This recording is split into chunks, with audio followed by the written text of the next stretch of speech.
Obrigado.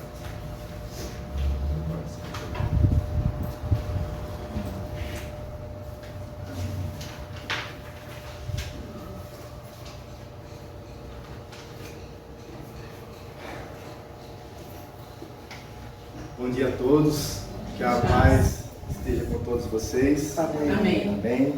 Eu queria fazer uma oração aqui nesse momento. Amém. Pai eterno e santo, ó querido Rei do Universo, eu me coloco aqui nas tuas mãos e te agradeço por essa oportunidade, Pai. Estamos aqui nessa sala de aula, mas eu sei, Pai, que cada um aqui é alvo da tua graça e do teu propósito, Pai.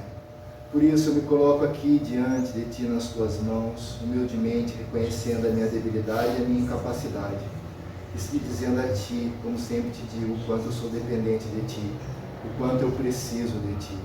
E peço, Pai, que o Senhor me dê sabedoria e entendimento, que o Senhor me dê cognição, para que eu possa trazer aquilo que está no Seu coração para os nossos corações. Que eu possa ser um vaso nas Tuas mãos, e que em tudo o Teu nome seja sempre glorificado. Porque quando Tu falas, Pai, o Teu nome é glorificado, a igreja é edificada e o inferno envergonhado mais uma vez. E a Ti, somente a Ti, eu sempre prometo Te dar a honra, a glória e o louvor. No nome de Jesus Cristo, nós oramos. Amém. Amém. Amém. Amém, irmãos? Amém. Eu vou falar hoje sobre o amor de Deus e quero estar lendo aqui com vocês em João, no capítulo 3, versículo 16, que creio que os irmãos já conhecem até de cabeça, que diz assim a palavra do Senhor: porque Deus amou o mundo de tal maneira que deu o seu Filho unigênito, para que todo aquele que nele crê não pereça, mas tenha a vida eterna. Então aqui Deus, ele está dizendo, a palavra de Deus está dizendo que Deus, ele amou o mundo de tal maneira que ele deu o seu melhor, o seu único Filho, para que todo aquele que nele crê não pereça, mas tenha a vida eterna. E Deus, ele nos ama incondicionalmente.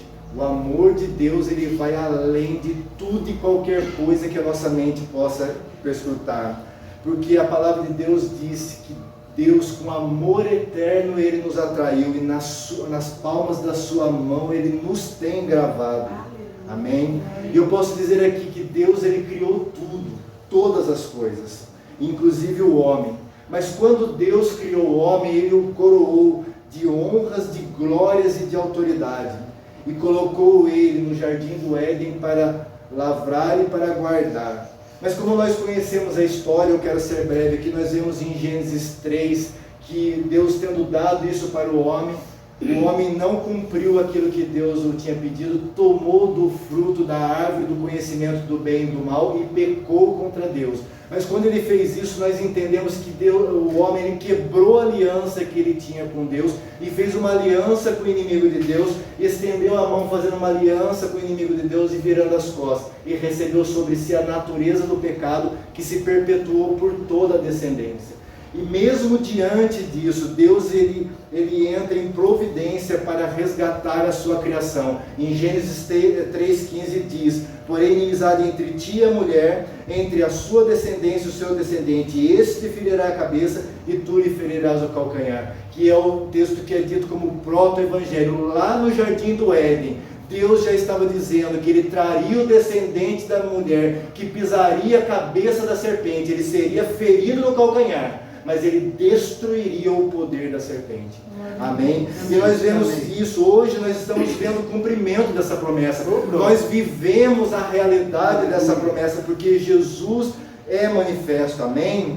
E nós vemos pela palavra de Deus que Jesus, ele através do seu ministério, ele curou muitas pessoas, ele ressuscitou pessoas, ele trouxe a palavra para o coração dos seus discípulos e todos aqueles que o seguiam. Mas principalmente em Lucas 19:10 diz assim, que porque ele veio para buscar e salvar o que se havia perdido. O que se perdeu? A comunhão que o homem tinha com Deus no jardim do Éden. Jesus, ele veio para restaurar essa comunhão primordial nossa com Deus. Amém? E diante disso, Jesus, ele seguiu o seu caminho de sacrifício e de cruz para trazer sobre nós a redenção. E nós vemos pela história que se opuseram a ele, o prenderam, e lá preso, ele foi zombado, cuspido, agredido e maltratado, e foi crucificado. E lá naquela cruz, colocaram naquela cruz, ele estava lá sozinho, ofendido, ferido, nu. E esta era a minha e a sua condenação, porque nós éramos condenados para aquilo. Porque em Romanos 3:23 diz que todos pecaram e destituídos estão destituídos da glória de Deus. E Romanos 6:23 diz que o salário do pecado é a morte, mas o dom gratuito de Deus é a vida eterna por Cristo Jesus nosso Senhor. Então ele se colocou lá naquela cruz, no meu lugar e no seu lugar, a fim de resgatar as nossas vidas. E ele foi até o fim e não desistiu de nós. E eu quero dizer aqui, nesse dia, nesse lugar, você não está aqui por acaso, você é fruto de Jesus tendo ido lá e se entregue para que você fosse resgatado. Você foi alcançado na mensagem do Evangelho porque Ele se entregou por você. Porque nós éramos para estar naquela cruz. Amém? Amém. Isaías 53, de 1 a 5 diz: quem creu em nossa pregação?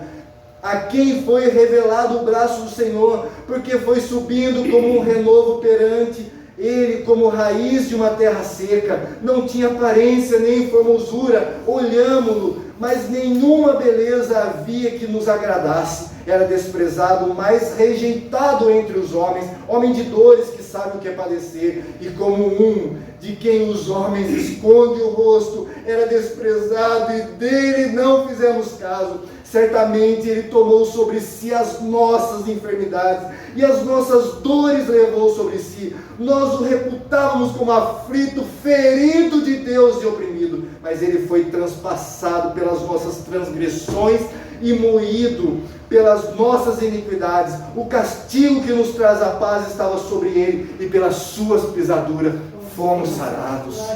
Amém? Ele foi moído por mim e por você. Nós somos frutos porque ele não desistiu de nós. Nós somos o fruto do seu bom trabalho, como ainda diz mais à frente em Isaías 53. Mataram ele, mas não ficou só nisso. A história não acaba nisso, contrariando todas as expectativas do universo. No terceiro dia ele ressuscitou, e ele está vivo como selo, penhor de que nós nele também ressuscitaremos e viveremos para sempre. Amém? E tendo ele feito isso, ele foi até os seus discípulos, e como fez no princípio, novamente ele soprou sobre os discípulos e disse: recebei o Espírito. E ali, restaurando a todo aquele que crê, recebe o fôlego de Cristo e nasce de novo. Amém? E o novo nascimento pôde ser possível, e nós podemos nos tornar a habitação do Espírito Santo. Louvado seja o nome do Senhor. Deus nos ama incondicionalmente. Agostinho, certa vez, ele disse: Deus, não tendo nada melhor para dar, ele deu o melhor que ele tinha, ele mesmo. Amém? Amém. Glórias a Deus. E eu encerro aqui com essa palavra: porque Deus amou o mundo de tal maneira que deu o seu Filho unigênito, para que todo aquele que nele crê não pereça, mas tenha a vida eterna. E eu posso parafrasear dizendo: Deus, ele ama tanto você, que deu o único Filho que ele tinha, para que você não mais morresse, mas vivesse para sempre. Amém? Amém. E eu quero encerrar dizendo: você não está aqui por acaso. Você não está aqui simplesmente como obra do acaso, simplesmente para existir. Todos vocês, por mais que você ache que você é incapaz, você não está aqui por acaso. Você está aqui porque Deus tem um plano na sua vida, porque Deus quer fazer algo na sua vida que você ainda não entende, mas no determinado momento Deus, ele vai te colocar a sua vida exatamente aonde você vai ter que estar. Todos aqui são instrumentos de Deus em potencial. Amém? Não se esqueça disso. E todas as vezes, seja no evangelismo pessoal, ou seja numa mensagem, pregue como fosse a última vez que você fosse pregar na sua vida. Porque esse momento que você se coloca nas mãos de Deus, pode ser o último momento da vida de alguém. e você pode mudar a história dessa pessoa. Você pode ser o instrumento de Deus para isso. Amém? Amém. Que o Espírito Santo fale mais aos vossos corações. E eu agradeço por essa oportunidade. Que Deus seja louvado. Amém?